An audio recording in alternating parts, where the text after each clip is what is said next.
میرے مصطفیٰ کریم علیہ السلام نے فرمایا بدترین دعوت ہے جس میں امیر بلائے جائے غریب نہ بلائے جائے.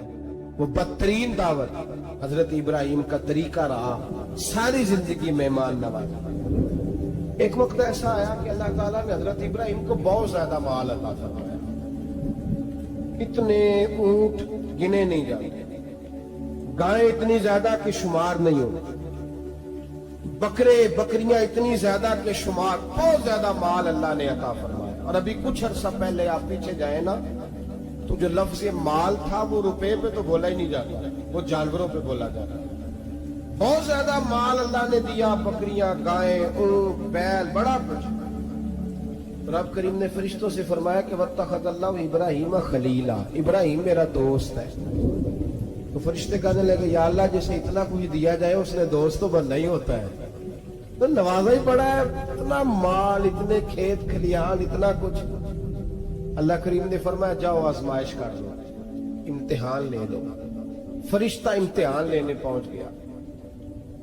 حضرت ابراہیم کے جانور چر رہے ہیں چراگاہ میں, حضرت ابراہیم بھی ہیں, غلام بھی ہیں, بہت بڑا ریوڑ ہے. آپ تشریف فرمائے. ایک فرشتہ آیا تو کھیت میں چھپ کے بیٹھ گیا اور بلند آواز سے کہنے لگا سبحان اللہ والحمدللہ ولا الہ الا اللہ واللہ. یہ تسبیح بڑی پسند ہے, محبوب نے ان کی فضیلت بیان کی. اب وہ حضرت سیدنا ابراہیم علیہ السلام کھڑے تھے تو وہ کھیت میں بیٹھ کے تسبیح پڑھنے لگا سبحان اللہ والحمدللہ ولا الہ الا اللہ. حضرت ابراہیم کہنے لگے یہ میرے رب کا نام کون لے رہا ہے, بڑی اس کی میٹھی آواز ہے, بڑی کون ہے. ڈھونڈنے لگے, گھومتے گھومتے اس کے پاس چلے گئے. فرشتہ انسانی شکل میں, تو میرے رب کا ذکر کر رہا تھا؟ اس نے کہا میں ہی کر رہا تھا. فرمانے لگے یار ایک دفعہ پھر نہیں کرتا؟ تو کہنے لگا ابراہیم پہلے تو میں اپنی مرضی سے کر رہا تھا, تو کہتا ہے تو پیسے لگیں گے, پیسے ہیں تو کر دیتا ہوں. حضرت ابراہیم کہنے لگے بول تو کیا لے گا, میرے اللہ کا ذکر سنانے کا کیا لے گا؟ کہنے لگا جتنی بکریاں آپ چلا رہے ہیں ساری دے دے تو میں اللہ کا ذکر سنا دیتا ہوں. آپ نے فرمایا بس جا تیری ساری ہوئی, میرے رب کا ذکر سنا. اور پھر شروع ہو گیا سبحان اللہ الحمدللہ ولا الہ الا اللہ واللہ اکبر. حضرت ابراہیم علیہ السلام کیف میں, یار پھر ذرا سنا, نہ علمہ وچ پھسا سانو, تو یار دی گل سنا سانو, ذرا دوبارہ سنا. میں پھر سنایا, ایک دفعہ پھر کہا. فرشتہ کہنے لگا بس جی آپ کے پیسے پورے ہو گئے. حضرت ابراہیم کہنے لگے چل ایک دفعہ اور سنا. کہنے لگا پیسے لگیں گے. تو کیا لے گا؟ کہنے لگا گائیں بھینسیں ساری میری. فرمایا بس یار اتنی قیمت, تو سنا صحیح, سارا کچھ ہی تیرا. پھر شروع ہو گیا سبحان اللہ والحمدللہ ولا الہ الا اللہ واللہ اکبر. گائیں دے دی, بھینسیں دے دی, وہ ذکر سناتا ہے. حضرت ابراہیم کبھی مچلتے ہیں, کبھی روتے ہیں, کبھی آہیں پڑھتے ہیں. تو میرے رب کا نام لے رہا ہے, ذرا پھر سے لے. کیف جاری ہے. کہنے لگا بس بھائی. حضرت ابراہیم فرمانے لگے تو اور لے لے جو لینا ہے, مجھے ذکر سنا. اس نے کہا ابراہیم بکریاں میں لے چکا, گائے بھینسیں میں لے چکا, اونٹ رہ گئے, سارے لے لوں گا پھر ذکر سناؤں گا. فرمایا جا تیرا ہوا تو ذکر سناتا رہ, میں دیتا ہوں. دے دیا. کچھ دیر ذکر کیا تو اب خاموش ہو گیا. حضرت ابراہیم خلیل اللہ علیہ السلام فرمانے لگے ذکر سنا. کہنے لگا ابراہیم اب تیرے پاس دینے کو کیا ہے, ہر چیز تو میں لے چکا. آپ فرمانے لگے یہ گائے بھینسیں بکریاں چرانے کے لیے تجھے کوئی نوکر ملازم بھی تو چاہیے نا. تو اس طرح کر مجھے رکھ لے, میں روٹی نہیں مانگوں گا, کھانا نہیں مانگوں گا, تو اللہ کا ذکر سناتا رہنا, میں تیرے جانوروں کی نوکری کرتا رہوں گا. حضرت ابراہیم علیہ السلام نے جب یہ کہا نا, فرشتے کی آنکھوں میں آنسو آ گئے. تردامنی پہ شیخ ہماری نہ جائیے, ہم دامن نہ چھوڑ دیں تو فرشتے وضو کریں. فرشتہ رو پڑا اور کہنے لگا ابراہیم مجھے سینے سے لگاؤ, آپ واقعی اس قابل ہے کہ اللہ آپ کو اپنا دوست بنائے, واقعی اس قابل ہے کہ رب آپ کو اپنا.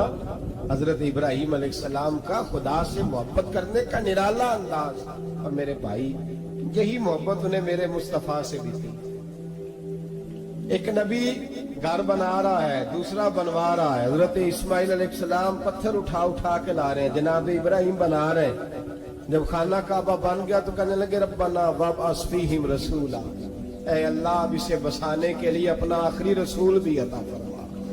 نبی پاک فرماتے ہیں میں دعا ہوں حضرت ابراہیم کی، پر حضرت ابراہیم سے رب کریم نے فرمایا چل ابراہیم کوئی چیز دے، تو کہا یا اللہ تینوں ہی تیرے نام پہ قربان کرتا، تیری ہوئی ساری، ہر شے تیری. حضرت ابراہیم نے دین کے لیے آپ شہر بابل کے قریب پیدا ہوئے، وہاں سے مصر آئے، مصر سے فلسطین آئے، اور فلسطین سے آ کر کے کعبہ آباد فرمایا. زندگی سفروں میں گزری. سفر ایک تکلیف والی چیز ہے، پر حضرت ابراہیم نے وطن چھوڑ دیا، گھر چھوڑ دیا. جان بڑی عزیز ہوتی ہے، تو حضرت ابراہیم نے جب دین کے لیے نکلے تو جد و جہد کی، گھر کے اندر بھی گھر کے باہر بھی. آپ کے والد کا نام طارق ہے، وہ توحید پرست تھے، ایماندار تھے، پرہیزگار تھے. آپ کے چچا کا نام آذر ہے، وہ بت پرست تھے، بت بیچا کرتے تھے. حضرت سیدنا ابراہیم علیہ السلام جب میدان عمل میں نکلے تو حضرت ابراہیم علیہ السلام نے اپنے گھر سے جہاد شروع کیا. لڑنا پڑا، گھر کے اصولوں سے، چچا نے جو رواج بنائے ہوئے تھے اس رواج سے ٹکرائے. فرمایا میں اپنے گھر کے اندر یہ بت پرستی نہیں ہونے دیں گا. چچا کو ایک دفعہ نہیں بار بار 100 دفعہ سمجھایا. آپ کا چچا بت بنا کے بیچا کرتا تھا. حضرت ابراہیم علیہ السلام تھوڑے بڑے ہوئے تو کہنے لگا کہ چلو میرے ساتھ، تم بھی بت بیچنے ہیں، ہمارا کاروبار ہے. حضرت ابراہیم ساتھ نکلے تو بت پکڑا ہے، گندے پانی کے اندر اس بت کو ڈبوتے ہیں، کہتے ہیں کسی نے خریدنا ہے تو خرید لو، نہ یہ نفع دے سکتا ہے نہ نقصان دے سکتا ہے. جو اپنا آپ نہیں بچا سکتا تمہیں کیا بچائے گا، خریدنا ہے تو خرید لو. چچا کہنے لگا تو کاروبار چمکا رہا ہے کہ تباہ کر رہا ہے. گھر میں بڑے معاملات خراب ہوئے، جھگڑے ہوئے، لیکن حضرت ابراہیم علیہ السلام ایک منٹ کے لیے بھی اپنے گھر کے اندر بھی کمپرومائز کرنے کو تیار ہیں. یہ تھوڑا مشکل میں نے پہلو چھیڑ دیا ہے، یہ تھوڑا مشکل پہلو چھیڑ دیا ہے. بڑا سمجھدار آدمی ہے پر بیوی سے پردہ نہیں کرا سکتا. سیانا ہے، پنچایت کا بندہ ہے، جو اس سے آپ کہیں گے وہ بات یہ سنائے گا، لیکن کہتا ہے نہیں جی میں نے کوشش کر لی ہے. کس قسم کی کوشش ہے صاحب، کیسے ہو گئے؟ حضرت ابراہیم علیہ السلام نے گھر کے اندر سے فرمایا نہیں کرنے دوں گا. گھر کے اندر بھی ٹکرائے، فرمایا تم جو بھی ہو پاش کیا چچا کے اصولوں کو.